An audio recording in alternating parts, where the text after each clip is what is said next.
আসসালামু আলাইকুম রহমতুল্লাহি অবরকাতুহ। সম্মানিত দর্শক, আওয়ামী লীগ ফিরে আসবে এবং শেখ হাসিনা মাথা উঁচু করে বাংলাদেশে আসবেন, এইগুলো নিয়ে খুব আলাপ আলোচনা হচ্ছে। পক্ষে এবং বিপক্ষে আলোচনার শেষ নেই। যারা আওয়ামী লীগকে পছন্দ করেন না তাদের বক্তব্য হলো যে আগামী 100 বছরেও আওয়ামী লীগ ফিরে আসতে পারবে না। অনেকে বললেন আওয়ামী লীগের নামে থাকবে না, সরে উচ্চারণ করতে 20 বছর সময় লেগে যাবে, তারপর কত কিছু হবে। অনেকে বলছেন যে শেখ হাসিনারও তো একটা জীবন আছে, তার বয়স আছে। এখন অনেকে বলছে সে রোগাক্রান্ত, তার শরীরের ক্যান্সার আছে, সে মূলত জাস্ট ওখানে বসে কথাবার্তা বলছে। অনেকে সন্দেহ করছে যে এআই নির্ভর কথাবার্তা। এর কারণ হলো সে শুধুমাত্র এই সেই যাকে বলা হয় অডিও ক্লিপ দিচ্ছে, তো ভিডিওতে তার কথা বলতে অসুবিধা কি? তিনি তো ভিডিওতে কোনো কথাবার্তা বলছেন না জনগণের জন্য। সবাই মনে করছে যে নিঃসন্দেহে একেবারে চেহারা টেহারা নষ্ট হয়ে গেছে, ভেঙে চুরে চুরমার হয়ে গেছে। তারপরে তো ওই যে তিনি যখন ক্ষমতায় ছিলেন তখন তো প্রায় সবাই ওই বিদেশে যারা ইউটিউবার তারা সবাই তাকে, তিনি 4th স্টেজে আছেন, ক্যান্সারের 4th স্টেজে আছেন, জেলে পড়ে সারখার হয়ে গেছেন। অনেকে তো লন্ডনে তাকে চিৎ করে শুয়াইয়ে তার সারা মুখে সেই মাস্ক টাক্স লাগিয়ে এই মরে গেছেন, আর বাংলাদেশে আসবেন না, মধ্যে চিকিৎসা করার জন্য গেছেন। এরপর যখন এয়ারপোর্ট দিয়ে তিনি এলেন, হাত এখানে মুষ্টিবদ্ধ করে, চেহারাও আগের চেয়ে ভালো। সবাই বললেন হায় হায় আল্লাহ, কি হবে এ, আমি কি বললাম। এখন দিল্লি প্রবাসী বা on exile in Delhi Sheikh Hasina সেখানে বসে দল গুছাচ্ছেন, সেখানে বসে তার দলের নেতা কর্মীদের সাথে কথাবার্তা বলছেন। শুধু তাই নয়, তার যারা এজেন্ট আছেন, 17 বছর ধরে তিনি যাদেরকে প্রশাসনের বিভিন্ন জায়গাতে, ব্যবসা বাণিজ্যের বিভিন্ন জায়গাতে, তারপরে সমাজের অনেক গুরুত্বপূর্ণ কৌশলগত জায়গাতে যাদেরকে তিনি স্থাপিত করেছেন, তাদের সঙ্গে তিনি সরাসরি ব্যক্তিগতভাবে যোগাযোগ রক্ষা করছেন। এবং এক্ষেত্রে তার যে পারঙ্গমতা, এটা অস্বীকার করার মতো মানুষ বাংলাদেশে নেই। আমি নিজে একটা সাক্ষ্য দিচ্ছি। সেটা হলো, ধরুন সেই উনি 2009-10 সনে ওনার যদি কখনো কোনো ওসির সাথে কথা বলার দরকার হতো, তিনি সরাসরি একবার ডাইরেক্ট ওসিকে টেলিফোন করতেন, আমি শেখ হাসিনা বলছি, এটা করো। বোঝার চেষ্টা করেন, ওসির কি তখন মাথা খারাপ হয়ে যেত না? সে তখন এসপি ঠেসপি কারো মানে হুকুমের কথাই চিন্তা করতেন না। আর ওই যে যাকে টেলিফোন করতেন তার নাম আবার লিখে রাখতেন ডায়েরিতে। তো এখন এই যে ডায়েরি ডুরি সে যে করেছেন, বা তার অনেক, সে কিন্তু ডায়েরি মেনটেন করতেন। তার এই 17 বছরে অ্যাটলিস্ট 17টা ডায়েরি তার কাছে আছে, কম করলেও তার 17টা ডায়েরি আছে। অবাক করার ব্যাপার হলো যে এরকম শেখ হাসিনার গোপন কোনো ডায়েরি এখন পর্যন্ত কেউ উদ্ধার করতে পারেনি। তো সেই ডায়েরিতে তিনি লিখে রাখতেন যে অমুকের সাথে আমার এই কথা হয়েছে, আর অমুককে আমি এই কথা বলেছি, এবং ওই কথার প্রেক্ষিতে অমুক আমাকে এই উপকার করেছে, এই ক্ষতি করেছে, এই জিনিসগুলো তিনি নিয়মিত লিখে রাখতেন। এরপর এগুলো পৃষ্ঠা উল্টাতেন। পৃষ্ঠা উল্টিয়ে যাকে কৃতজ্ঞতা প্রকাশ করার দরকার তাকে কৃতজ্ঞতা প্রকাশ করতেন, আর যাকে টাইট দেওয়ার কথা তাকে আবার দ্বিতীয় দফার টাইট দিতেন। এভাবে কত মানুষের জীবন তিনি বসন্তে ভরে দিয়েছেন, আর কত মানুষের জীবন তিনি জাহান্নাম করে ফেলেছেন, এটা তিনি ছাড়া আর তার মালিক আল্লাহ ছাড়া কেউ জানে না। তো এখন তাকে তাড়িয়ে দেওয়া হয়েছে বা তিনি চলে গেছেন, আপনি যেভাবেই বলেন না কেন, কিন্তু তার কয়েকটা হাঁস, তার কয়েকটা শাড়ি, এইগুলো উদ্ধার করা ছাড়া তার যে মূল যে জিনিসগুলো, ডকুমেন্টগুলো, যেমন সিআরআই তিনি প্রতিষ্ঠা করেছিলেন, এবং সিআরআইয়ের যে হার্ড ডিস্কে বিএনপি সম্পর্কে কি আছে, জামাত সম্পর্কে কি আছে, আওয়ামী লীগ সম্পর্কে কি আছে, কোন কোন নেতাদের সাথে কি আছে, টোটাল একটা গবেষণার, মানে এটা যদি আপনি প্রিন্ট করেন, কয়েক লক্ষ পিস, কয়েক লক্ষ পৃষ্ঠা প্রিন্ট করতে হবে। সিআইআর মানে সিআরআই, তারা যে গবেষণা সেলটা করেছিলেন, সেই সিআরআইয়ের যে টোটাল গবেষণাটা পুরো 2009 না, একেবারে 2001 থেকে 2024 পর্যন্ত এই 25 বছরের সমস্ত পত্রিকার খবর, সমস্ত রাজনৈতিক নেতৃবৃন্দের বায়োডাটা, সমস্ত মামলা মোকদ্দমা সব মিলিয়ে এই যে তার যে গবেষণার যে ডকুমেন্টগুলো, এগুলো কি ডক্টর ইউনূস উদ্ধার করতে পেরেছে?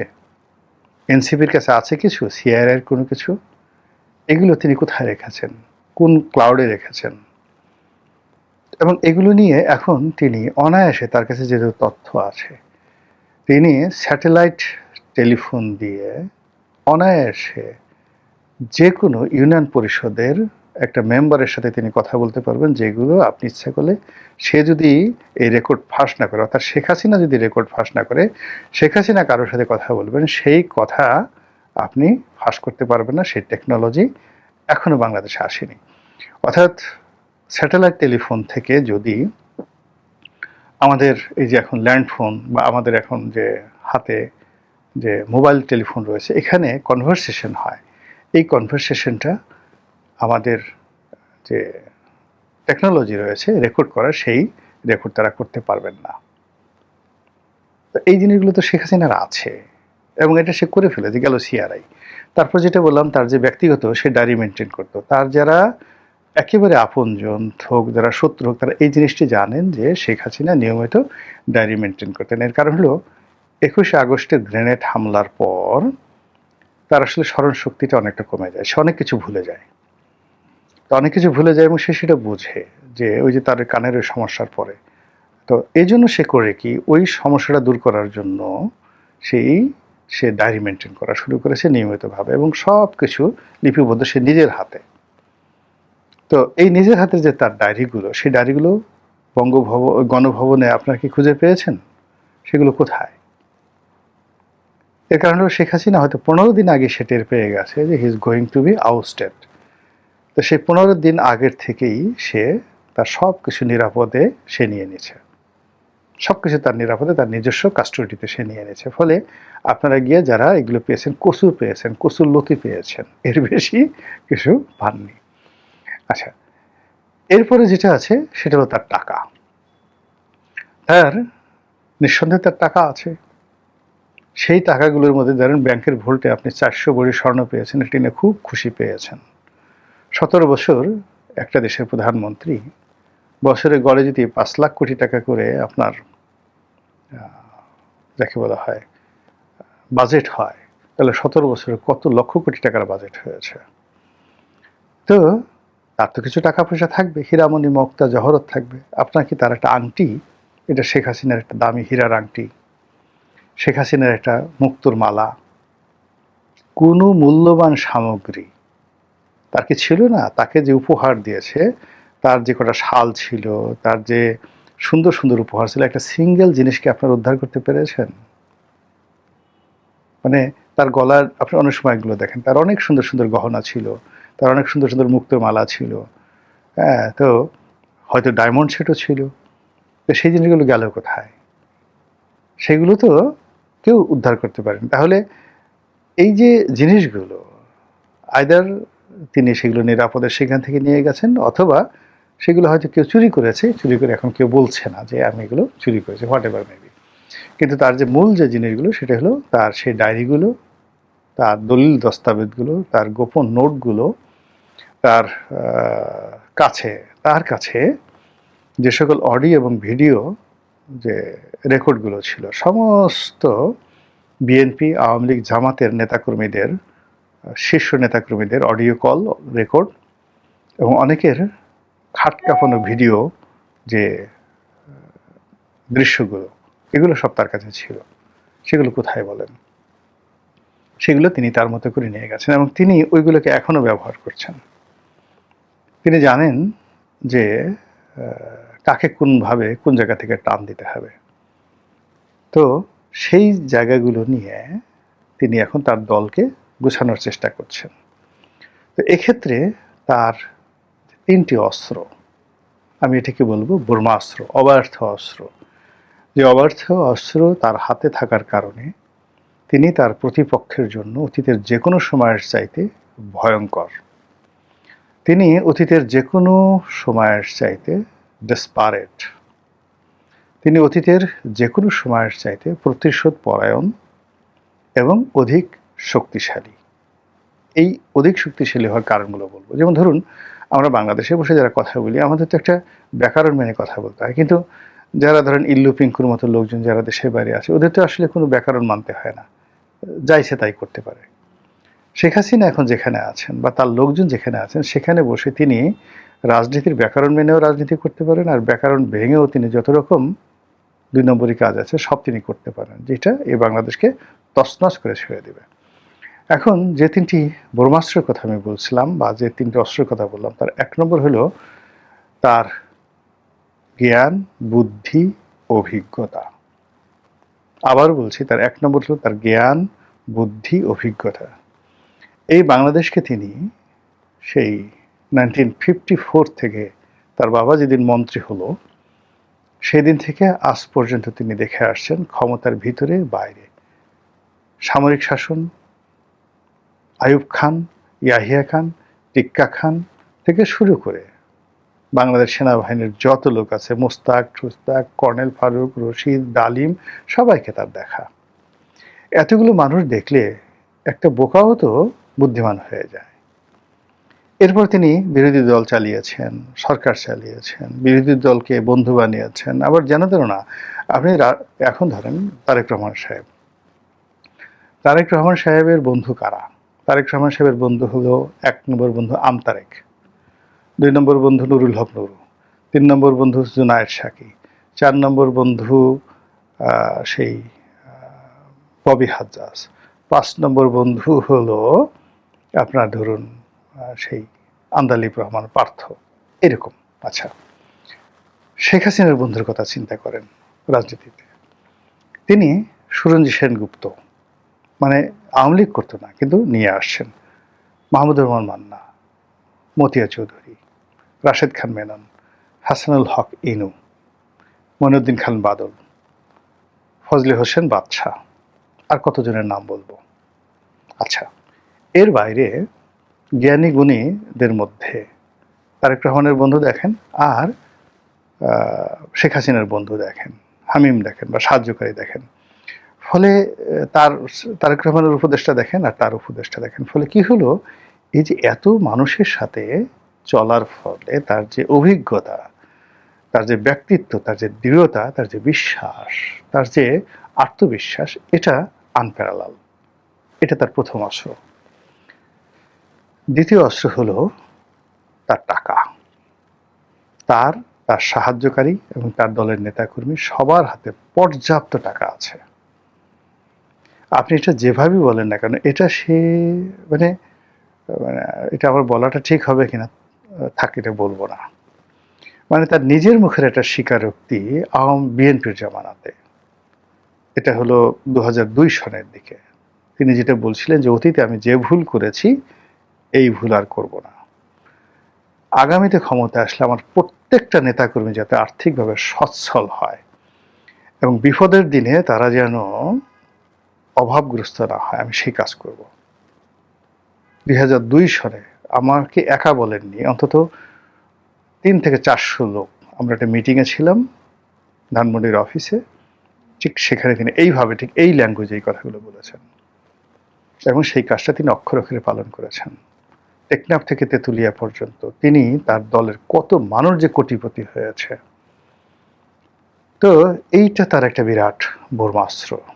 এই অর্থ দিয়ে মানে তিনি কাউকে এখন তার টাকা পাঠিয়ে, বিকাশে টাকা পাঠিয়ে কাউকে দিয়ে কোনো কাজ করাতে হবে না। তার নেতাকর্মী অন্ততপক্ষে বাংলাদেশের মধ্যে কয়েক লাখ নেতাকর্মী আছে যারা এখনো শত শত কোটি টাকার মালিক এবং দলের জন্য তারা কাজ করবে। এটা হলো তার দ্বিতীয় অস্ত্র। তৃতীয় অস্ত্র হলো তার ডিপ্লোম্যাটিক রিলেশন। ভারতের মতো একটা রাষ্ট্রকে তিনি যেভাবে শৃঙ্খলাবদ্ধ করে ফেলেছেন, অনেকটা বলতে গেলে এখন ভারত, আওয়ামী লীগ, শেখ হাসিনা যেভাবে তাদের মধ্যে সংযোগ গড়ে উঠেছে, এটা বাংলাদেশের অন্য কোনো রাজনৈতিক দল ইভেন ক্যানট ইমাজিন। এরকম একটা সম্পর্ক করা তো দূরের কথা, এটা কল্পনাও করতে পারে না। ২ নম্বর হলো রাশিয়ার মতো একটা পরাশক্তিকে তিনি সামহাও তিনি আওয়ামী লীগের সঙ্গে একটা দ্বিপাক্ষিক বন্ধুত্বপূর্ণ সম্পর্ক তিনি করে ফেলেছেন। ৩ নম্বর হলো ইংল্যান্ডের মতো একটা রাষ্ট্র, সেই রাষ্ট্রের সব জায়গাতে, বিশেষ করে লেবার পার্টিতে এবং লেবার পার্টি রিলেটেড যত পত্রপত্রিকা আছে, সেখানে শেখ হাসিনা যে রাজত্ব কায়েম করেছেন, যে বন্ধুত্ব কায়েম করেছেন, যে সম্পর্ক কাজ করেছেন, ইট ইজ অটোমেটিক্যালি ওয়ার্কিং। ব্রিটেনের যে ল ফার্ম, ব্রিটেনের যে প্রধানমন্ত্রী, ব্রিটেনের যে পার্লামেন্ট যেভাবে তার ব্যাপারে ভূমিকা নিচ্ছে, এটি বাংলাদেশে অন্য কোনো রাজনৈতিক দল কল্পনা করতে পারবে না। তো গেল রাশিয়া, ভারত, ব্রিটেন। এরপরে আসেন ফিনল্যান্ড।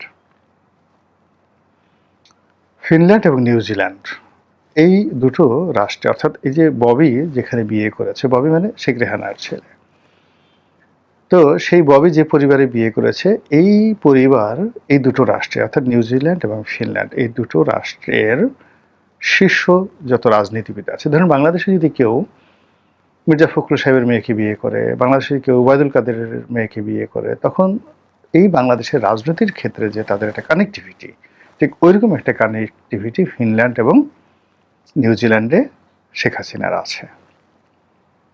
এরপরে কাতার এবং ফ্রান্স।